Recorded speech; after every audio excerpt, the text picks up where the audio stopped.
নমস্কার, কেমন আছেন সবাই?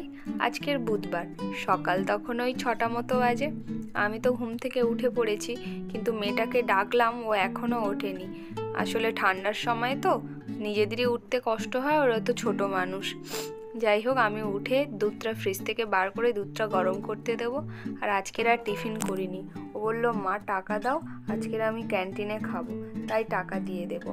আর ওকে দিয়েছে, তারপরে আবার তোমাদের সঙ্গে কথা বলছি। আর এখন বাজে ওই 9:30 মতো। নিচ থেকে মাছ নিয়ে চলে এসেছি। আজকের ওই শঙ্কর মাছ এনেছিল, মানে আমরা বলি মুরুলি মাছ, অনেকে শঙ্কর মাছও বলে। এই মাছটা ওই আদা রসুন দিয়ে ভালো করে রান্না করলে খেতে বেশ লাগে, কাঁটা থাকে না। আর দেখো না, ওই মাছের যেই শক্ত উপরের একটা চামড়া থাকে, ওটাকে কেটে দিতে বললাম, সে দিলই না। বলল গরম জল দিলে উঠে যাবে। তারপরে আমি ধুতে গিয়ে মনে হলো, বাবা কি বিচ্ছিরি লাগছে, তাই আমি নিজেই নিয়ে বসে পড়েছি এগুলো কাটার জন্য। আর কাটাটা এমন কিছু ব্যাপারও না, একদম ভালোভাবেই কেটে যাচ্ছে। ও ইচ্ছা করেই কেটে দিল না। যাই হোক, মাছগুলো ভালো করে কেটে নিয়ে ধুয়ে নিয়েছি। নিয়ে আজকে সেরকম কিছু রান্না করব না। এই মাছটা ভালো করে আদা রসুন আলু দিয়ে ভালো করে কষা কষা করব। আর সমস্ত সবজি একটু সিদ্ধ করব, যেমন বেগুন, শিম, আলু, তারপরে তোমার হচ্ছে পালং শাক, একটু গাজর, সব কিছু দিয়ে কড়াইয়ে দিয়ে আর একটু সিদ্ধ করব। আর ওই সিদ্ধটা কাঁচা লঙ্কা দিয়ে মাখবো আর কাঁচা তেল দিয়ে।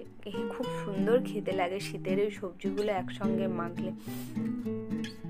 আর এগুলো করতে করতে হঠাৎ করে একটু ফোনটা দেখলাম। আজকে সকাল থেকে ফোনের সেটিংসের কোনো একটা মনে হয় ফেসবুকেরই কোনো একটা সমস্যা হয়েছে, কারণ পেজ নট রিকমেন্ডেশন দেখাচ্ছে।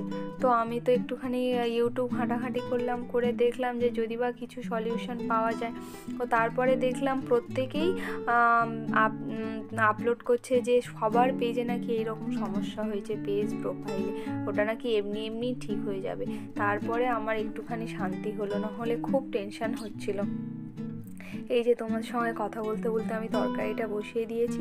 এই প্রথমে আদা রসুন পেঁয়াজ আর কাঁচা লঙ্কা বেটে নিয়েছি, নিয়ে তেলের মধ্যে আদা রসুন পেঁয়াজটাকে দিয়ে দিয়েছি। এবার একটুখানি হলুদ, লবণ, একটু লঙ্কা সব কিছু দিয়ে আর একটু তেল দিয়ে দেবো, দিয়ে সব কিছু ভালো করে কষিয়ে নেবো। আর একটু জল দিয়ে দেবো, কড়াতে ধরে যাচ্ছিল, তাই একটু জল দিয়ে দেবো। তারপরে সব কিছু ভালোভাবে কষানো হয়ে গেলে ওর মধ্যে আলুটা দিয়ে দেবো, দিয়ে ভালো করে আলুটা ভালো করে কষে, আলুটা না একটুখানি সিদ্ধ করে নিয়েছি, একটু বেশি সিদ্ধ হয়ে গেছে। আমি বলছিলাম না, এটা সিদ্ধ বসিয়ে দিয়ে আর ওদিকে ওই ফোন নিয়ে দেখছিলাম, তাই আলুটা একটু বেশি সিদ্ধ হয়ে গেছে।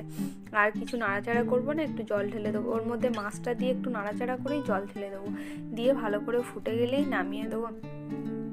আর 2-3 দিন না সেই গ্লসারিগুলো এসে পড়ে আছে, গুছানোই হচ্ছে না। আজ গুছাবো কাল গুছাবো বলে গুছানোই হচ্ছে না, সব নিচে পড়ে আছে। তার মধ্যে থেকেই বিস্কুট কেটে নিয়ে খাওয়া হচ্ছে। আজকের এই তরকারিটা বসিয়ে দিয়েই আমি ওগুলোকে গুছিয়ে নেবো। তোমাদের সঙ্গে আরেকটা জিনিস শেয়ার করি, শোনো। হঠাৎ করে সন্ধ্যাবেলা থেকে না আমার না খুব অস্বস্তি হচ্ছে, যেমন গাড়িতে উঠলে যেমন গা বমি বমি হয়, যেমন হচ্ছে অস্বস্তি লাগে, আমার না শরীরের মধ্যে ওই রকম ফিল হচ্ছে।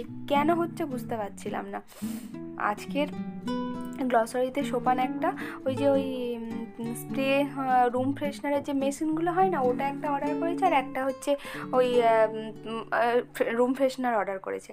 ওটা হচ্ছে ওই ওই গন্ধটাতে না আমার খুব সমস্যা হয়। ওটা আমার বোনেদের গাড়িতে ওই গন্ধটা আছে, ওই জন্য বোনেদের গাড়িতে আমি উঠতেই পারি না, উঠলেই বমি বমি পায়। আর ওই গন্ধটাই স্প্রে হচ্ছে বারবার করে, আমার ওই জন্য এত সমস্যা হচ্ছিলো। তারপরে বুঝতে পারলাম যে ওই গন্ধটার জন্য আমার শরীরের মধ্যে এরকম অস্বস্তি হচ্ছিল।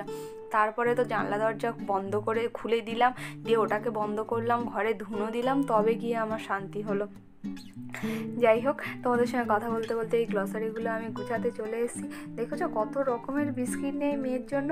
আসলে মেয়েটা বিস্কিট খেতে পছন্দ করে, তো তাই ওর বাবা বিভিন্ন রকমের বিস্কিট নেয়। আর এই ভ্যানিসটা দেখেছো, আগের বারে না আমরা একটা পিঙ্ক কালারের ভ্যানিস নিয়েছিলাম, তারপরে জানতে পারলাম যে পিঙ্ক কালারের ভ্যানিসটা না মানে কালারিং জামা কাপড়ের জন্য, আর সাদা জামা কাপড়ের জন্য এই সাদা ভ্যানিসটা। আর আমার মেনলি ওর স্কুলের জামা কাপড়ের জন্য লাগে। তাই এবারে সাদাটা নিয়েছি। আর এরিয়ালের এই পাউচ প্যাকটা নিই, একবার এই বোতলটা নিয়েছিলাম, তারপরে পাউচ প্রত্যেকবারই পাউচটা নিয়ে বোতলের মধ্যে ঢেলে নিই। একেবারে বেশি বেশি করে নিয়ে হয়ে থাকলে একবার 2-3 মাস হয়ে যায়, অসুবিধা হয় না। জামা কাপড় তো রোজ দিন কাচতে হয় আর লেগেই যায়। আর বিস্কিটগুলো সব উপরে তুলে দেবো, আর ডাল ফালগুলো যেগুলো সব শেষ হয়ে গেছে সেগুলোও সব একটুখানি ঢেলে নেব। নিলে তারপরে হচ্ছে এই জায়গাটা ফাঁকা হয়ে গেলে, নাহলে এইখানে না সেই দুদিন 3 দিন ধরে সব পড়ে আছে।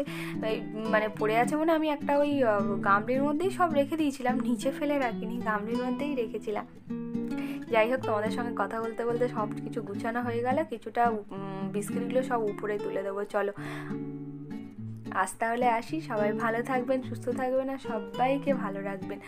আর যারা যারা আমার এই ভিডিওটা ইউটিউব থেকে দেখছেন তারা প্লিজ সাবস্ক্রাইব করে দেবেন, আর যারা যারা আমার এই ভিডিওটা ফেসবুক থেকে দেখছেন তারা প্লিজ ফলো করে দেবেন। আর যদি ভালো লাগে লাইক কমেন্ট শেয়ার করতে কিন্তু ভুলবেন না। দেখা হচ্ছে কালকে। আজ তাহলে আসি, টাটা।